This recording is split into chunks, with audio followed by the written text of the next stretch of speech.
اسماعیل علیہ السلام شکار کھیلنے کے لیے گئے ہوئے تھے جنگل میں، بیوی نکل کے آئیں، دیکھا ایک بڈھا کھڑا ہے، کہا السلام علیکم، کہا وعلیکم السلام، کہا اسماعیل کہاں ہیں؟ کہا وہ تو جنگل میں گئے شکار کرنے۔ کہا اچھا بیٹا یہ بتاؤ کہ گھر میں گزر بسر کیسی چل رہی ہے؟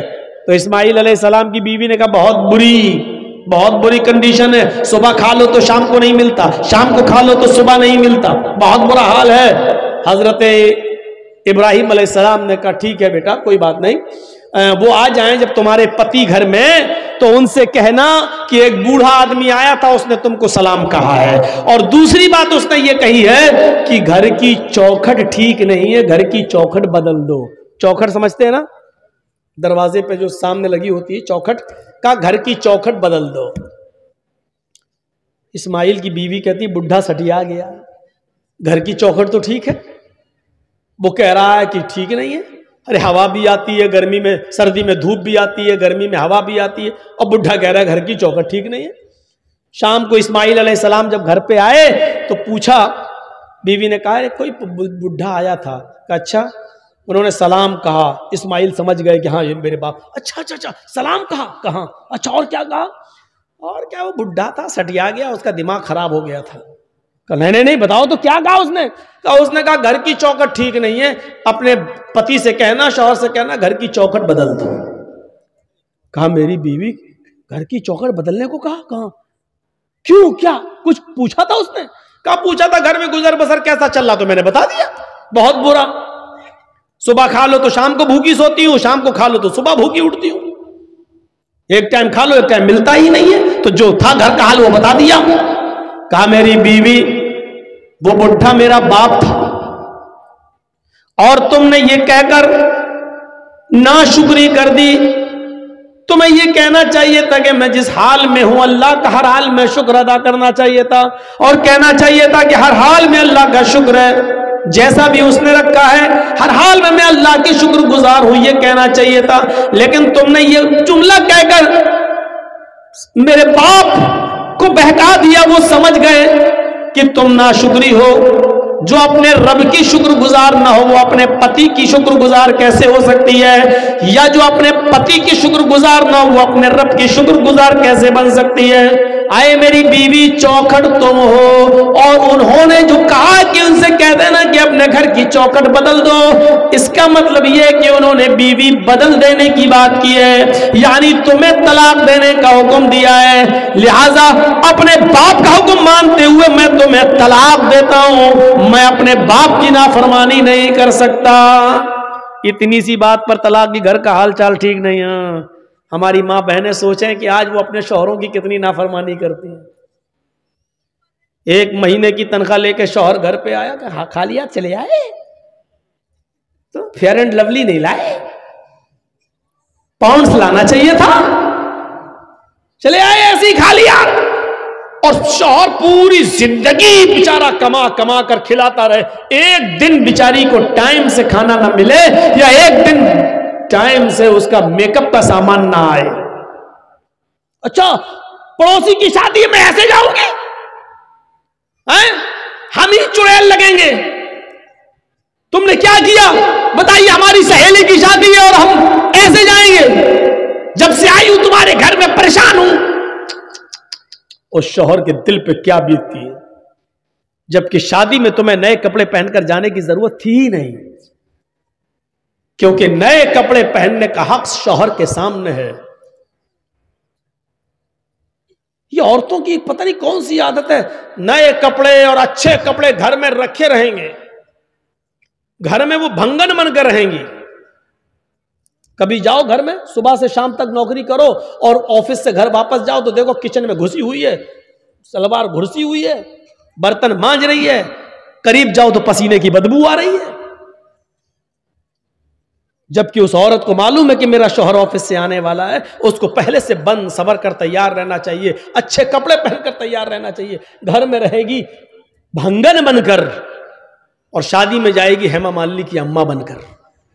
عجیب دستور ہے، شوہر لا رہا ہے، کما رہا شوہر، اور دیکھ رہے پڑوسی، دیکھ رہے گاؤں والے، دیکھ رہے محلے والے، یہ عجیب سسٹم ہے، عجیب سسٹم. ہماری ماں بہنوں کو اس سسٹم کو بدلنا پڑے گا، اس سسٹم کو بدلنا پڑے گا، سیکھنا پڑے گا حضرت ام سلیم سے.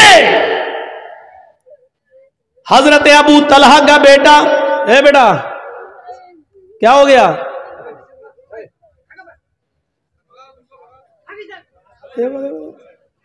ارے کیا وہ پیشاب لگ رہا تو جاؤ نا، کہ یہی کرو گے؟ جاؤ جاؤ، شادی ہو گئی تمہاری؟ تب کس لیے جا رہے ہو یار؟ کوئی بڑا آدمی جائے تو چلو شادی شدہ ہے جا رہا ہے، گھر آرڈر نہیں ہوگا بیوی کا، یہ بیچارہ بچہ جا کے کیا کرے گا؟ اور جا رہا تو آیا کیوں؟ ایک جلسہ میں تو 80 سال کا بڈھا اٹھ کے جانے لگا. ہم نے کہا اب کیا کرو گے چاچا گھر میں جا کر؟ اب تو چاچی بھی تمہارا انتظار نہیں کر سکتی بیچاری. تو بیچ میں مت اٹھا کرو بھائی، پیچھے سے اٹھ جاؤ کوئی دقت نہیں ہے، سامنے سے اٹھتے ہیں تو ہم کو تھوڑا سا اچھا نہیں لگتا. تو یہ ام سلیم کو دیکھیے آپ، ابو طلحہ کا بیٹا ام سلیم کا بیمار رہتا تھا، روزانہ خیر خیریت پوچھتے تھے. ایک دن دیر سے آئے اور بچے کا انتقال ہو گیا. سوچئے بچے کا انتقال.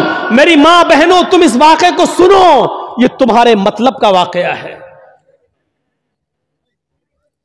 شوہر ذرا دیر سے گھر سے کام سے آئے، تھکے ہوئے تھے، سیدھے روم میں چلے گئے. ام سلیم نے محلے کی عورتوں سے کہہ دیا کہ میرے بیٹے کا انتقال ہو گیا، لیکن اس کی خبر میرے پتی کو، میرے شوہر کو میرے علاوہ کوئی دوسرا نہیں دے گا. تم جاؤ میرے گھر میں بھیڑ مت لگاؤ. شوہر کو ابھی پتہ نہیں کہ گھر میں میرا بیٹا انتقال کر گیا. شوہر عشاء کے بعد گھر میں آئے.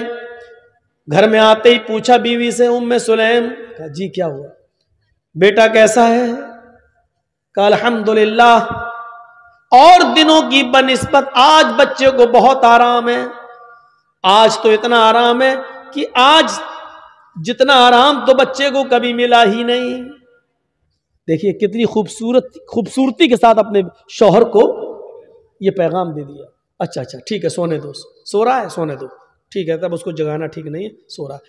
کہا ٹھیک ہے آپ نہا دھو لیجئے، فریش ہو جائیے، میں کھانا لگاتی ہوں.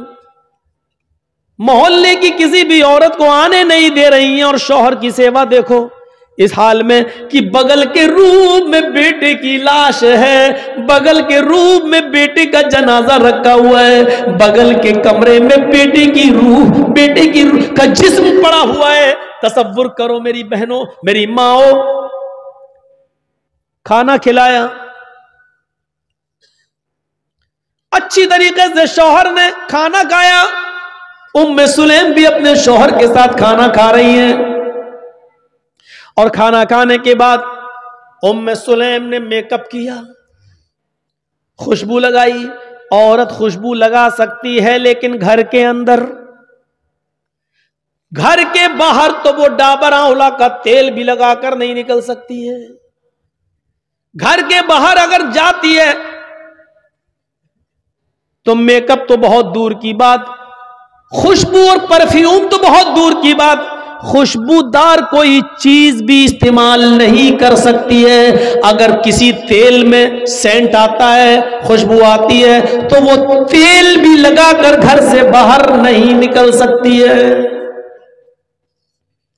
کوئی بجنے والی چیز بھی پہن کر گھر سے باہر نہیں نکل سکتی ہے.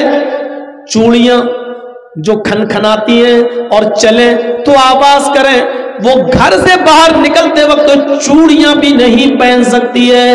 پائل جو چلتے وقت جو پائلوں کی چھنکار اور اس کی آواز اور اس میں لگے ہوئے گھنگروؤں کی آواز اگر آتی ہے تو وہ ایسی پاسیب اور ایسی پائل اور ایسے گھنگرو بھی نہیں پہن سکتی ہے. یاد رکھیے میری بہنوں، میری ماؤں، میری بیٹیوں، سوچئے گا ضرور اور غور کیجئے گا کہ لپسٹک، کریم، پاؤڈر تو بہت دور کی بات ہے، گھر سے نکلنا ہے تو خوشبودار تیل لگا کر بھی نہیں نکل سکتی ہے. چوڑیاں جو کھنکھناتی ہیں، کھن کھن کی آواز، یا چلتے وقت چوڑیوں کی آواز آئے، چلتے وقت ہاتھ ہلیں اور چوڑیاں بولیں، تو ان چوڑیوں کو پہن کر بھی نہیں جانا ہے.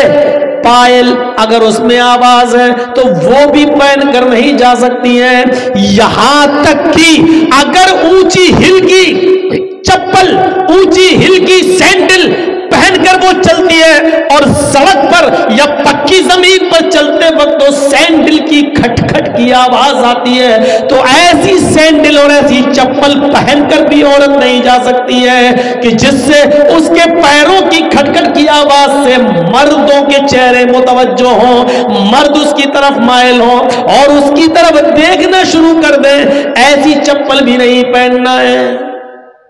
پہنیے، ممتا دیدی کی طرح پہن لیجئے، ہوائی چپل پہن کے جائیے، کون منع کر رہا آپ کو؟ شان میں گستاخی ہو گئی مولانا صاحب، اب ہمارے بوتے نہ آ کے 150 روپے کی چپل پہنیں گے، اب تم 300 کی 500 کی ہل والی چپل پہنو گی، ہل والی چپل پہن کے جاؤ گی تو بولے گی کھٹ کھٹ، ادھر نوجوانوں کے دل بولیں گے دھاک دھاک۔ یہ صورتحال ہو رہی ہے آج کل، تمہاری چپلوں کی ادھر سے آواز، ادھر لڑکوں کے دل۔ اس اسلام نے اسی سے تو روکا ہے، جڑ کو ہی ختم کر دیا ہے۔ اونچی ایڑی کی، اونچی ہل کی چپل بھی عورت اگر آواز کرتی ہے تو نہیں پہن سکتی ہے، چوڑی اگر آواز کرتی ہے تو نہیں پہن سکتی ہے۔ ایک آدھ کڑا پہن لیا کوئی بات نہیں، ایک کڑا پہن لیا اس میں، ایک کڑا پہن لیا اس میں، آواز تو نہیں کر رہا، جائیے، لیکن ہاتھوں میں ساکس ہونا، گلیوز ہونا چاہیے، پیروں میں ساکس ہونا چاہیے، جائیے۔ ٹخنے سے نیچا نقاب اوڑھنی یا چادر ٹخنے سے نیچا ہونا چاہیے، اتنی نیچی ہونی چاہیے کہ آپ کی چپل بھی نظر نہ آئے، چپل سی چھپی ہوئی ہو، اور آپ کا نقاب، آپ کا حجاب، آپ کی چادر زمین کی مٹی سے چھلتی ہوئی، روڈ سے چھلتی ہوئی جانی چاہیے۔ یہ ہے اسلامی پردہ۔ مولانا صاحب کیوں بتا رہے ہو؟ ہمیں کرنا ہی نہیں ہے، ہمیں کرنا ہی نہیں ہے۔ ارے تمہیں کرنا نہیں، ہمیں تو بتانا ہے۔ 1 سال کے بعد جلسہ لوگ کراتے ہیں بیچارے، اسی مقصد سے تو کراتے ہیں، تو یہ ہونا چاہیے، یہ تو عورت یہ سب چیزیں پہن کر نہیں نکل سکتی ہے۔ اس ابراہیم علیہ السلام نے کہا بیوی کو طلاق دے دیا، کہا میں نہیں رکھ سکتا۔